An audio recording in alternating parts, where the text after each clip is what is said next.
What's up, Kings fans? We're here, we're drinking beers, and we're talking about your Sacramento Kings. Calvin, what are we drinking today? Today we are drinking the Castaway IPA from Kona Brewing Company, Big Island, Hawaii. Remember last week when I said we had to take a break from IPAs? Apparently it only lasted a week. Back at it again, just as Sacktown Pete always says. Yeah, shout out to Sacktown Pete. We love you, Pete. Anyways, I want to remind you all real quick before we jump into today's podcast that we are giving away an autographed Marvin Bagley basketball next week, July 29th, during our live stream of the NBA Draft. That's right, Calvin and I are going to be breaking down the top 10 picks and what happens with your Sacramento Kings next Thursday, live only on YouTube, and we will be giving away this ball. That's right, tune in. If you would like to be entered in this contest, we need 3 things from you. First, you need to like this video. You need to subscribe to Royal Rebounds TV. And you need to watch this video to the very end where Calvin is going to let you know what to write down below in the comments to be entered in the competition. That's right, stay tuned. That easy. So Calvin, you want to let everybody know what we're talking about today? Well, the draft is right around the corner, so all sorts of things happening in the offseason right now, and the Kings are mentioned in a lot of these rumors, trade rumors, free agent rumors. You know, when you are in the lottery year after year, you tend to be mentioned in those things more often than other teams. But the Kings are mentioned in some pretty big acquisitions of top players. They're all rumors, of course. Pretty amazing ones. It's stuff that you don't hear very often coming out of Sacramento, right? We talked about Ben Simmons already, and that the Kings have openly contacted the 76ers to see what it would take to pull off a trade and pick up Ben Simmons. There's another big name player that the Kings are now rumored to have opened negotiations about acquiring. Yeah, a very surprising one at that too, and that is Portland's Damian Lillard. Amazing to think that Lillard is even available. I don't even know if he's available at this point. I don't think he's available, but he has started the process of separating himself from the Trailblazers. Of wanting to go to the Lakers or something like that. Or the Nets. But anyways, it is a pretty amazing or astonishing rumor this week that the Kings are one of the teams pursuing Damian Lillard. It's interesting, you know, when Monty McNair took over position, we heard all about what the plan was. It was going to be keeping cap flexibility, gaining assets, drafting best available, and basically stockpiling assets to make a big move and trade for a big name guy. Kind of like what they did in Houston with James Harden, who now is gone. But I don't think Damian Lillard would be that guy. Honestly, I would love to have him on the Kings, but I don't think he fits well with De'Aaron Fox, and I think you'd probably have to give up Fox to get him. Yeah, let's be real. I don't see any way Portland is making a deal that doesn't get De'Aaron Fox in return for this. First of all, the salaries have to match. The Kings are going to have to put together a huge package to match Damian Lillard's massive, massive contract. There's another guy on the Trailblazers, though, that you and I are interested in who might be more obtainable than Damian Lillard. He's more obtainable. He is a small guard. I know you and I had mentioned some concerns about potentially having a smaller lineup and what that could do to an already horrible Kings defense. But CJ McCollum, he's been mentioned potentially traded to the Lakers or another contender. But should the Kings go after him? Should they dangle Marvin Bagley and Buddy Hield and maybe a draft pick for McCollum? I think it makes sense to at least try, to see what it's going to take to get him. If you're looking at this from Portland's perspective, you deal CJ McCollum because you're trying to keep Damian Lillard happy. So that means that the package you're going to get in return for him has got to be something huge. And it's got to be something that helps them win right away, too. It can't be future draft picks because Damian Lillard and McCollum are good buddies. They play really well together. They've been together for a long time now. They like each other a lot. They like playing with each other. So That, to me, is going to be where the Kings get hung up on that deal, because I just don't see how they could give up something that gets CJ McCollum on the Kings and, from Portland's perspective, makes them a championship contender today. In all honesty, Portland could see the writing on the wall with Damian Lillard and look to move a guy like McCollum preemptively to gain some more assets and build towards a future if they don't feel like Damian's happy with that team and he's not committed to staying. I know we heard just a couple weeks ago that Portland's not extending the qualifying offer to Zach Collins, so he's going to be a free agent. Interesting. Played very few games the past couple of years, so a lot of talent. Surprised to see that. He was actually drafted by Sacramento, I think, pick 10 and traded over to Portland. I think in the Harry Giles deal. So pretty interesting. And Harry Giles is actually now on the Trailblazers.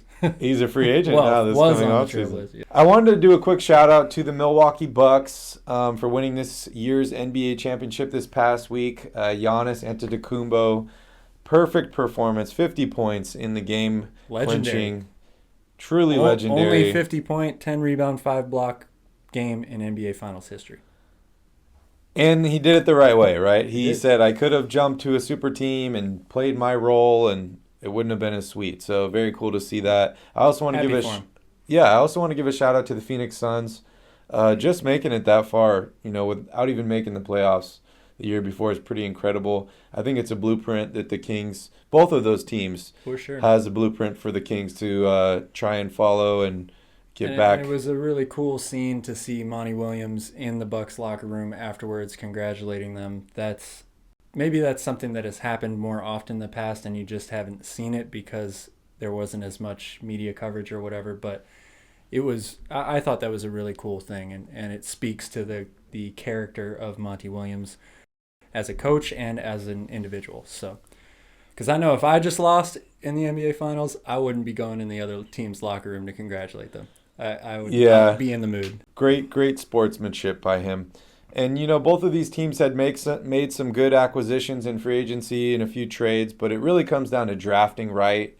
Both of these teams drafted incredibly well, drafted their star player in Giannis Antetokounmpo and Devin Booker. So we're going to jump right here into the NBA draft. As we mentioned earlier on in the show, we are doing a live draft special next Thursday, July 29th, during the NBA draft. Calvin and I will be breaking down all top 10 picks and what happens with the Sacramento Kings. That's right. And we'll be live to communicate with everybody watching. So we would love to hear from you guys. We'll have some poll questions available, interactive chat in between breaks and picks. So it's going to be a lot of fun. We'd love to hear from you guys. All right, so we're going to jump right here into the draft. As many of you know, the Kings do have pick 9 in this year's draft. There's been a bunch of names floating around, and it seems like the draft order in terms of players has been shaken up every single week with a bunch of different guys being mentioned. Calvin, who do you see the Kings taking at pick number 9? It's really tough to say right now. This draft, as we've mentioned before, is really deep. There are a lot of good players across the board, people who have very high ceilings, very high potential. And, it's tough to say, really. There are reports that the top 3 teams in the draft are very set on a particular player. Pistons on Cade Cunningham, the Rockets surprisingly on Jalen Green. I wasn't really expecting that, but everything I've read and heard sounds like he's the guy for them. And that means the Cavs are going to have Evan Mobley fall into their lap, and they really like him a lot.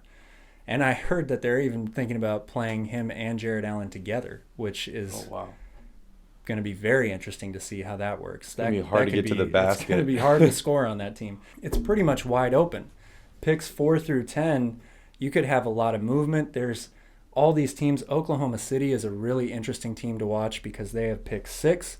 They also have 16 and 18 in the first round. We know they've got all the draft picks loaded behind that for years to come. Sam Presti's a guy that likes to make moves on draft day. So are they going to stay at 6? Or are they going to try to move back?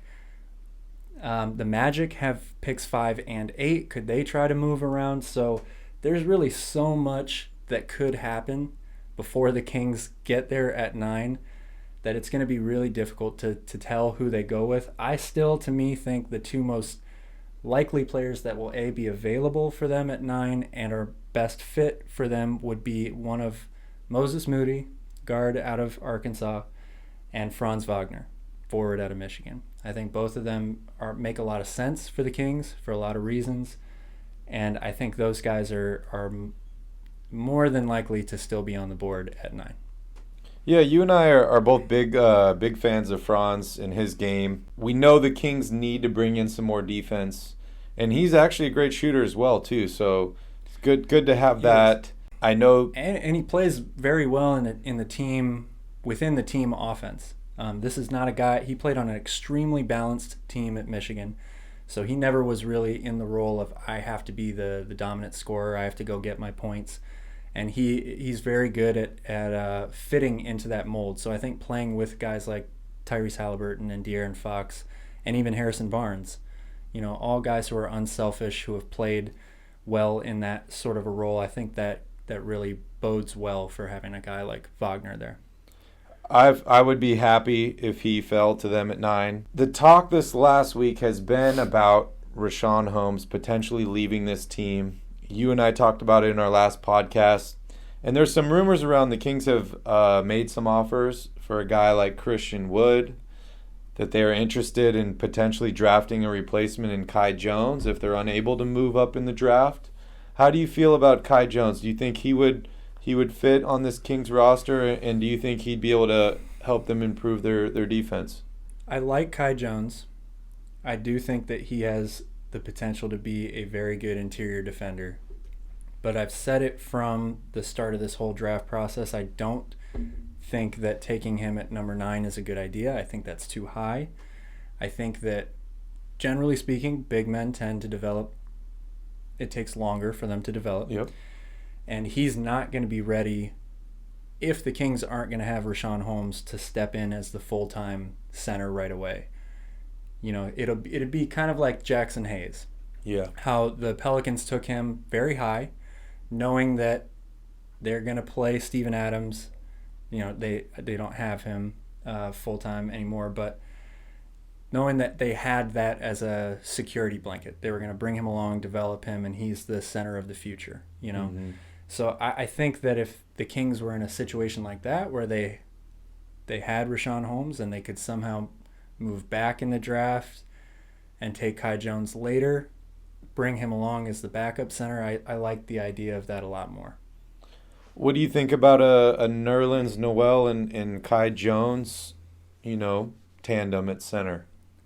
It's interesting. We talked about it last week, and I wasn't really a big fan of Nerlens being the full-time starter. I liked him coming off the bench more. You might get put into a situation where you have to make a move, not because it's the ideal thing, but because you are basically trying to protect yourself from something like Richaun Holmes leaving. That would really suck. And also the timing is interesting too, right? Because the draft, they might not lose Richaun, or they're not going to know that they've lost Richaun Holmes before the draft.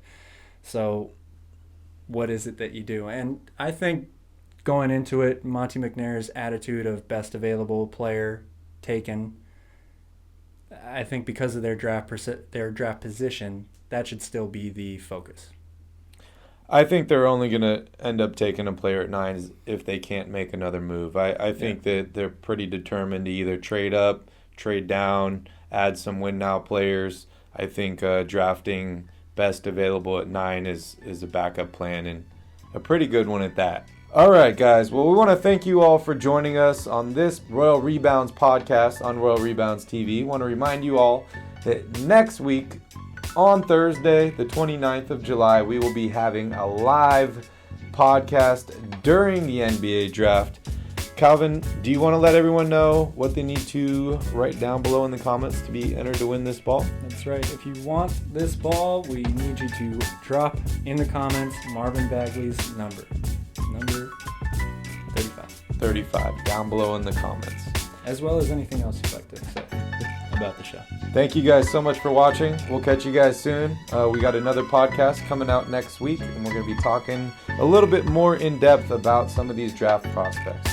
So So thank you all, and we'll see you all soon. Go Kings. Go Kings.